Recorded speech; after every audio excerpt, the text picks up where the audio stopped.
हमने कभी ऐसा सोचा है कि हर साल रावण के पुतले का दहन तो हम करते ही हैं? क्या उससे हमारी लाइफ में जितनी भी स्ट्रेस है, जितनी भी समस्याएं हैं, क्या उनका अंत हो जाता है? हम हर साल रावण का दहन तो करते ही हैं। इससे ज्यादा इंपॉर्टेंट नहीं है कि हमें अपने अंदर के रावण को जलाना चाहिए। नमस्कार, मैं आतुषी बाली जीवन दिशा से astrologer, vastu expert and numerologist. आज हम दशहरे को एक अलग ही नजरिए से समझेंगे। हम सभी को मालूम है कि रावण एक महाविद्वानी था, वो एक महापंडित था, वो हमारे महादेव का परम भक्त भी था।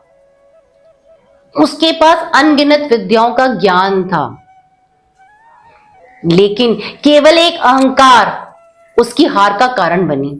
ये हमें क्या सीख देता है? ये हमें ये सिखाता है कि कितना मर्जी ज्ञान आपके पास क्यों ना हो, अगर ज्ञान के साथ आपके अंदर विनम्रता नहीं है ना, तो वो सब बेकार है।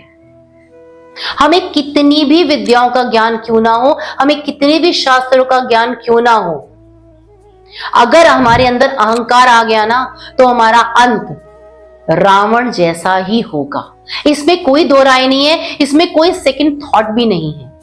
जो दशहरा है वो केवल राम की विजय का प्रतीक नहीं है, वो मां दुर्गा की शक्ति का भी संदेश देता है। मां दुर्गा ने 9 दिन युद्ध किया था और 10वें दिन महिषासुर का वध किया था। तो इससे हमें यह सीख मिलती है कि जीवन में हमें तुरंत विजय नहीं प्राप्त होती है, हमें उसके लिए संघर्ष करना पड़ता है, हमें उसके लिए थोड़ा सा यत्न करना पड़ेगा, थोड़ा सा हमें समय देना पड़ेगा, तभी हमें इस जो कहते हैं ना, इस बुराई के ऊपर अच्छाई की विजय प्राप्त होगी। हम अपनी लाइफ में कुछ अच्छा प्राप्त करेंगे। रावण का जब विजयदशमी पे दहन होता है ना, तो उसके 10 सिरों का दहन करा जाता है और उसके 10 सर हैं काम, क्रोध, लोभ, मद, अहंकार, आलस्य, ईर्ष्या और असत्य, अन्याय। जब हम दशहरे पर रावण का दहन करते हैं ना, उस समय आप वहीं पर एक प्रण जरूर लीजिए कि आज इनमें से वो कौन सा बड़ा सर है जो मेरे अंदर है, जिसका मुझे यहीं पे आज अंत करना है। हमें उस दिन अपने अंदर के सिर को पहचानना है ताकि हम उसका अंत कर सकें। दशहरे का दिन शनि और मंगल की उग्र ऊर्जा को संतुलित करने का बहुत ही शक्तिशाली दिन है। अगर इस दिन हम शम्मी के पौधे की पूजा करते हैं तो हमारे शत्रुओं का नाश होता है। इस दिन अगर हम हनुमान जी की पूजा आराधना करते हैं, उन्हें चोला चढ़ाते हैं, लाल गुलाब की माला चढ़ाते हैं, तो हमारी जितनी भी लाइफ में बाधाएं आ रही हैं, जो हमें डर भय हमारी लाइफ में है ना, उसका नाश होता है, उसका विनाश होता है।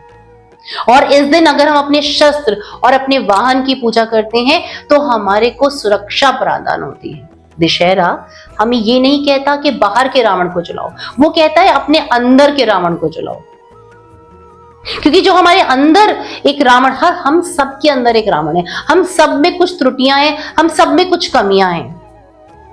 हमें उनका समापन धीरे धीरे करके करना होगा, एक साथ हम नहीं कर सकते हैं। तो हम इंसान ना, प्रभु थोड़ी हैं। अगर आप अपने अंदर के अहंकार को छोड़ देना तो वो आपके लिए विजयदशमी है। अगर आप अपने अंदर के क्रोध को छोड़ दें तो वो आपका दशहरा है।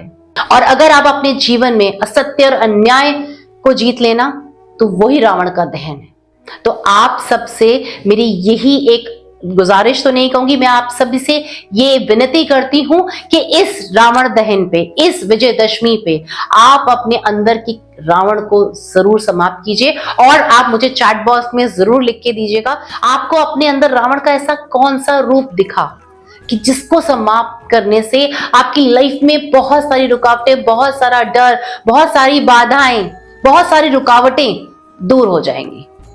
तो आप मुझे जरूर चैट बॉक्स में लिखिए। नमस्कार, आप सभी को इस दशहरे की ढेरों सारी शुभकामनाएं। जय श्री राम।